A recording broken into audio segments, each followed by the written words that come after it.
Good morning. Today's our topic is the last colligative property, that is the osmotic pressure. Till now we have studied three colligative properties, that are the vapor pressure lowering, boiling point elevation and depression in freezing point. Now this is the fourth one, osmotic pressure. आता ही जी osmotic प्रेशरची जी concept आहे ती आपल्याला समजून घ्यायची आहे आणि त्यासाठी आपल्याला काही एक दोन बेसिक कन्सेप्ट त्याच्या अगोदर समजाव्या लागतील. एक म्हणजे सेमी परमिएबल मेम्ब्रेन आणि ऑस्मोसिस. सगळ्यात पहिले बघू आपण सेमी परमिएबल मेम्ब्रेन. एक एक्झाम्पल आपण बघू त्याच्यामध्ये. जसं आपल्याला माहिती आहे की सपोज आपल्याला एखादं सोल्युशन आहे, त्या सोल्युशनला फिल्टर करायचं आहे किंवा प्युअर फॉर्ममध्ये आणायचं आहे, त्यातली इम्प्युरिटी काढायची असेल तर आपण काय करतो, फिल्टर पेपर वापरतो. फिल्टर पेपरमधून काय होईल, फक्त इम्प्युरिटी त्याच्यामध्ये राहून जातील आणि पूर्ण सोल्युशन त्याच्यातून बाहेर निघेल. म्हणजे त्या फिल्टर पेपरमधून सोल्यूट आणि सॉल्व्हंट दोन्ही पण मॉलिक्युल्स त्या ठिकाणून पास होतात. त्याला म्हटलं जातं परमिएबल मेम्ब्रेन. काही फिल्टर पेपर असे असतात की त्याच्यामधून फक्त सॉल्व्हंटचे मॉलिक्युल्स पास होतात, सोल्यूटचे मॉलिक्युल्स पास होणार नाही. म्हणजे शुगरचं सोल्युशन जर घेतलं तर फक्त पाणी खाली येईल, शुगरचे जे काही पार्टिकल असतात ते त्याच्यामध्ये अडकून राहतात. अशा पद्धतीचे जे मेम्ब्रेन असतात त्याला म्हटलं जातं semi permeable membrane. That means the membrane which allows to pass the solvent molecules through them only are called as semi permeable membrane and not the solute particles. याच्यातून सोल्यूट पार्टिकल जाणार नाही, फक्त सॉल्वंटचे molecules किंवा particles त्याच्यातून pass होतील. आता बघा, ऑस्मोसिस प्रोसेसमध्ये आपल्याला हा सेमी परमिएबल मेम्ब्रेन वापरायचा आहे. म्हणजे नक्की काय करायचं आहे, एक सोल्युशन आणि एक सॉल्व्हंट घ्यायचं आहे आणि त्याला सेपरेट करण्यासाठी हे सेमी परमिएबल मेम्ब्रेन वापरायचं आहे. जेव्हा तुम्ही अशा पद्धतीने त्याला सेपरेट करतात तेव्हा त्या सॉल्व्हंटमधून सोल्युशनमध्ये सॉल्व्हंटचे मॉलिक्युल्स हे कंटिन्युअसली फ्लो होत असतात. उलट दिशेने येणार नाही. तिकडे जरी असले तरी फक्त कुठून जाणार, सॉल्व्हंटकडून सोल्युशनकडं. किंवा दुसरी एक पॉसिबिलिटी आहे की आपण एक डायल्यूट आणि एक कॉन्सन्ट्रेटेड सोल्युशन घेतलेले आहे. अशा वेळेला डायल्यूट सोल्युशनमधून कॉन्सन्ट्रेटेड सोल्युशनमध्ये सॉल्व्हंटचे मॉलिक्युल्स ह्या सेमी परमिएबल मेम्ब्रेनमधून कंटिन्युअसली पास होत असतात आणि ही जे स्पॉन्टेनियस त्यांचा जो फ्लो आहे या फ्लो होण्याच्या प्रोसेसलाच आपण ऑस्मोसिस म्हणतो. म्हणजे जर तुम्हाला ऑस्मोसिस डिफाईन करायचं असेल तुम्ही कसं डिफाईन करणार, it is the net spontaneous flow of solvent molecules into the solution or from dilute solution to the concentrated solution through semi-permeable membrane is called as osmosis. In short, मला फक्त एवढं लक्षात ठेवायचं आहे की ह्या प्रोसेसमध्ये सेमी परमिएबल मेम्ब्रेनने दोन सोल्युशन जर सेपरेट केलेले असतील तर डायल्यूट सोल्युशनकडून कॉन्सन्ट्रेटेड सोल्युशनकडे फक्त सॉल्व्हंटचे मॉलिक्युल्स पास होतील आणि ही प्रोसेस स्पॉन्टेनियसली असते. त्याला आपल्याला ऑस्मोसिस म्हणायचं आहे. आता बघा, मग ही ऑस्मोटिक प्रेशर नक्की काय असणार. ऑस्मोटिक प्रेशर समजण्यासाठी एक एक्सपेरिमेंट इथं आपल्याला दाखवलेलं आहे. त्यानुसार तुम्हाला आता हे ऑस्मोटिक प्रेशर कन्सेप्ट लक्षात येईल. बघा काय दाखवलेलं आहे. One thistle funnel is there. एक थिसल फनेल घ्यायचं आहे आपल्याला and at the mouth of thistle funnel we have to tight one semi permeable membrane. त्याच्या तोंडाजवळ आपल्याला सेमी परमिएबल मेम्ब्रेन आपल्याला बांधायचं आहे आणि त्याला असा इन्व्हर्टेड म्हणजे उलट्या पद्धतीने त्याला प्लेस करायचं आहे. आता जे एखादं सोल्युशन आहे, कोणतं एक सोल्युशन, सपोज आपण शुगर सोल्युशन घेतलेलं आहे, उलट केल्यानंतर याच्यामध्ये इथून शुगर सोल्युशन आपल्याला याच्यात टाकायचं आहे. आता बघा, हे जे काही शुगर सोल्युशन असणार आहे त्याच्यामध्ये हे कशात डीप केलेलं आहे, it is deep in solvent. इथं सॉल्व्हंट कोणतं आहे, फक्त वॉटर. हे वॉटर आहेत ह्या कंटेनरमध्ये आणि त्याच्यामध्ये हे जे काही थिसल फनेल आहे उलट्या पद्धतीने केले आहेत आणि कशाने सेपरेट झाले ते या सेमी परमिएबल मेम्ब्रेनने. आता इथं ऑस्मोसिस प्रोसेस स्टार्ट होणार. आपण आत्ता बघितलं की spontaneous flow of solvent molecules from solvent to solution. म्हणजे इथं आता बघा त्याची डायरेक्शन तुमच्या लक्षात येईल की ह्या सॉल्व्हंटमधून या सोल्युशनमध्ये हे पार्टिकल जे आहेत ह्या पद्धतीने मध्ये जाणार. सॉल्व्हंटचे मॉलिक्युल्स, सॉल्व्हंट कोणते आहेत, वॉटरचे. त्यामुळे हे जे शुगर सोल्युशन आहे ते काय होत जाईल, आता डायल्यूट होत जाईल. पण त्याच वेळेला आपल्या असं लक्षात येते की त्याची जी लेव्हल आहे हे पार्टिकल्स गेल्यामुळे ही लेवल जी आहे ती वाढत चाललेली आहे. जर समजा ही वॉटरची लेवल किंवा शुगरची लेवल जर वाढत गेली तर त्याने एक्झर्ट केलेलं जे प्रेशर आहे या मेम्ब्रेनवर ते सुद्धा वाढत जाईल. हे जे प्रेशर आहे त्याला म्हणतो आपण hydrostatic pressure. The pressure exerted by this solution on this membrane is called as hydrostatic pressure. जसं प्रेशर वाढत जाईल तसं याच्यातून सॉल्वंट मॉलिक्युल्समध्ये येण्याची प्रोसेसला त्याला अपोज होत जाईल. आणि एक वेळ अशी येईल की हे सॉल्वंट मॉलिक्युल्समध्ये येण्याचं जे ही प्रोसेस स्टॉप होईल, म्हणजे ऑस्मोसिसची प्रोसेस त्या ठिकाणी स्टॉप होईल जेव्हा हे भरपूर प्रमाणात वाढलेलं असेल प्रेशर. ज्या प्रेशरला ही प्रोसेस स्टॉप होईल त्याला म्हणायचं आहे त्याचं ऑस्मोटिक प्रेशर.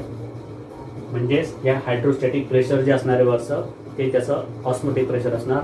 म्हणजेच आपल्याला जर डिफाईन करायचं असेल तर कसं डिफाईन करणार? We can define the osmotic pressure as the hydrostatic pressure that stops osmosis is called as osmotic pressure. आणि ऑस्मोटिक प्रेशर जे हे आपण पायने दाखवत असतो. We can show it by the notation पाय.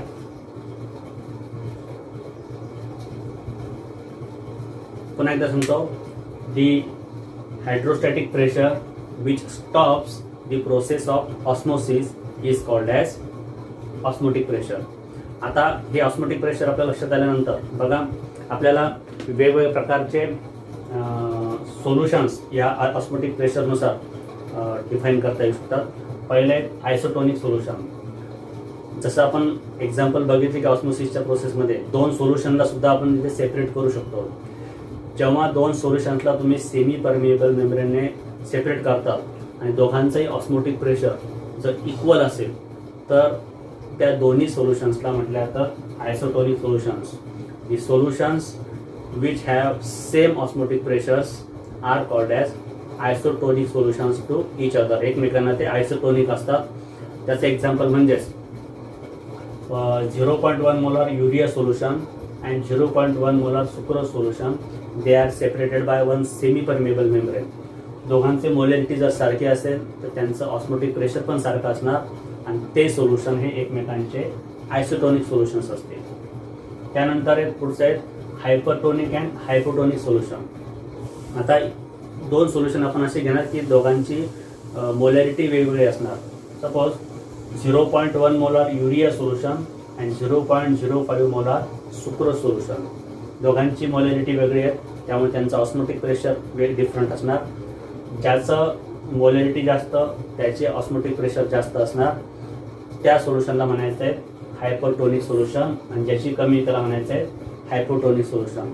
That means the solution whose osmotic pressure is greater than the other is known as hypertonic solution, while the solution whose osmotic pressure is less than the other is called as hypotonic solutions. In this case, 0.1 molar urea solution is the hypertonic solution and 0.05 molar solution of sucrose is the hypotonic solution. हे त्यांच्यामधल्या concept आहे. फक्त त्याला आपल्याला त्याचं definition आणि त्याचे examples आपल्याला लक्षात ठेवायचे. आता बघा आपण जे हे बघितले ऑस्मोटिक प्रेशर याच्यामध्ये त्याचं मॅथमॅटिकल एक्सप्रेशन आपल्यासाठी महत्त्वाचं असणार. जसं आपण बाकीचे क्वालिटेटिव्ह प्रॉपर्टीजमध्ये त्यांचे मॅथमॅटिकल एक्सप्रेशन आणि त्या मॅथमॅटिकल एक्सप्रेशनवरून आपण त्यांच्या डिटर्मिनेशन ऑफ सोल्यूट जे होतं ते काढलं होतं. Similarly, in this case, we have to know the relation between osmotic pressure and concentration of solution. Now, we will see here osmotic pressure कशाने दाखवतोय आपण पाय. पाय हे त्याचं नोटेशन असणार. आता कॉन्सन्ट्रेशन ऑफ सोल्युशन याच्याशी आपल्याला त्याचं रिलेशन जर काढायचं असेल तर बघा डायरेक्टली आपल्याला त्याचं एक्सप्रेशन दिलेलं आहे. Experimentally it is found that osmotic pressure, that is pi, it is equals to be N2 into R into T divided by capital T. This is expression. याचं डेरिव्हेशन हे आपल्याला डायरेक्टली असं सांगितलं जातं की जर ऑस्मोटिक प्रेशर आपल्याला जर काढायचं असेल तर एक्सपेरिमेंट असं लक्षात आलं की त्याची व्हॅल्यू इतकी असणार, that is N2 × R × T divided bye V. याच्यातल्या प्रत्येक टर्म्सचा जर अर्थ आपण लक्षात घेतला तर आपल्या लक्षात येईल बघा. What is N2 here? N2 is the number of moles of solute. तुम्हाला माहिती आहे आतापर्यंत की टू ने आपण दाखवतो, हे सर्व त्यांचे सोल्यूटचे दाखवत असतो. N2 काय? Number of moles of solute. What is R here? Capital R. R जो आहे हा गॅस कॉन्स्टंट आहे आणि त्याची व्हॅल्यू आहे 0.08206. आता ही जी व्हॅल्यू आहे ती लक्षात ठेवा गॅस कॉन्स्टंटची. आपल्याला 11th पण होते आणि 12th मध्ये सुद्धा हे असणार. आणि ह्या गॅस कॉन्स्टंटचे जी काही युनिट आहे that is cubic decimetre. ATM stands for atmosphere. Then Kelvin inverse, mole inverse. हे त्याचं युनिट आहे आणि ही त्याची व्हॅल्यू आहे. Then what is T here? It is the temperature in Kelvin. केल्विनमध्ये त्याचं टेम्परेचर आहे. आणि what is capital V? It is the volume of solution in cubic decimetre. त्यालाच आपण लिटर सुद्धा म्हणतो. ह्या 4 टर्म्सनुसार आपल्याला ऑस्मोटिक प्रेशर जो असतो हा आपल्याला एक्सप्रेस करता येऊ शकतो. आता बघा आपण बघितलेलं आहे की ह्या ज्या 4 टर्म्स दिलेल्या आहेत त्यापैकी कॉन्सन्ट्रेशन कशाने दाखवलेले आहेत आपल्याला, तर बाकीच्या तर समजा कॉन्स्टंटच आहेत. P ची व्हॅल्यू कॉन्स्टंट असणार, टेम्परेचर कॉन्स्टंट ठेवतो आपण. R गॅस कॉन्स्टंट आहे ते असणार, म्हणजेच N2/V. आता आपल्याला एक माहिती आहे की N2/V म्हणजे काय असतं? Number of moles per unit volume of solution. It is nothing but it is the molarity. Molarity आपण कशाने दाखवतो बघा. Molarity is equal to number of moles per unit of volume of solution. That means N2, molarity, that is M, capital M ने दाखवतो आपण. It is equal to N2 divided by V. आता ही N2/V म्हणजेच M जर असेल तर आपल्याला आता पायची व्हॅल्यू कशी देता येईल? You can write now pi is equal to M × R × T. This is the another expression for osmotic pressure. Osmotic प्रेशरसाठी हे अजून एक एक्सप्रेशन आपल्याला मिळालेलं आहे. आता बघा हे जे ऑस्मोटिक प्रेशर आहे आपल्याला जसं ॲप्लिकेशन करताना काय माहिती पाहिजे आपल्याला, मोलर मास ऑफ सोल्यूट आपल्याला जर काढता आलं याच्यावरून तर आपल्याला पहिल्या याच्यासारखे पहिले जे जेवढे काही आपले हे होते क्वालिटेटिव्ह प्रॉपर्टी त्याचा वापर करून आपण molar mass of solute calculate करत होतो. In this case also we can calculate the molar mass of solute by using this expression. याच्यात काही आपल्याला मॉडिफिकेशन करावं लागते. कसं बघा, इथं असं म्हटलेलं आहे की molar mass of solute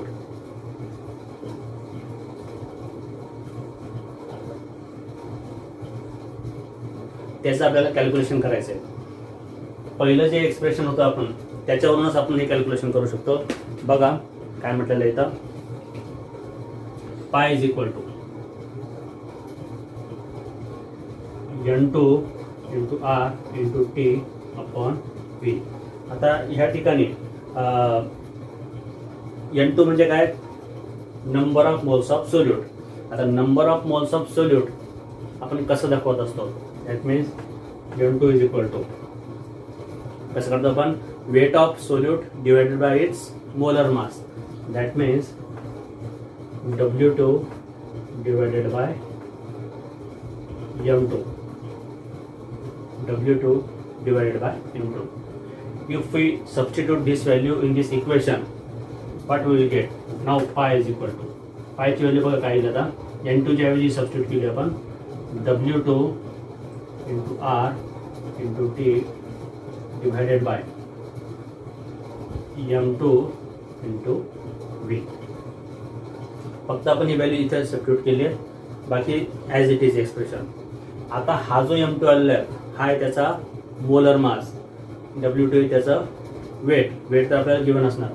in terms of molar mass absolute हे एक्सप्रेशन कसं लिहिता येईल? That means m2 is equal to W2 as it is, आपण साईड चेंज केली त्याची फक्त, into R into T divided by pi into V. हे जे एक्सप्रेशन आपल्याला दिसतंय, this expression gives the relation between osmotic pressure and molar mass of solute. म्हणजे आपल्याला गिवन काय काय असणार बघा न्यूमेरिकल्समध्ये. We are given the weight of solute, gas constant तो तर गिवनच असतो ऑलरेडी आपल्याला. टेम्परेचर त्यावेळेसचं टेम्परेचर जे असणार कॉन्स्टंट टेम्परेचर ते दिलेलं असणार. Value of osmotic pressure is given and the value of V काय त्याचा, तर त्याचा सोल्युशनचा व्हॉल्यूम हे दिलेलं असणार. By using all this values we can calculate the value of molar mass of solute. याच्या आधारित आपल्याला काही न्यूमेरिकल्स हे सॉल्व्ह करता येऊ शकतात. So this is the osmotic pressure. या पद्धतीने आपण हे चारही प्रकारचे क्वालिटेटिव्ह प्रॉपर्टीज स्टडी केलेले आहेत. यानंतर या टॉपिकमधला जे सोल्युशनमधला शेवटचा भाग असणार आहे तो म्हणजे van't Hoff factor, that is i factor. म्हणजेच ह्या व्हॅल्यूज ज्या असतात याच्यामध्ये डेव्हिएशन कुठं येऊ शकतं आणि ते डेव्हिएशन येण्याचं रिझन काय, त्याला म्हणतो आपण value of i, that is van't Hoff factor. That we will see in the next period. Thank you.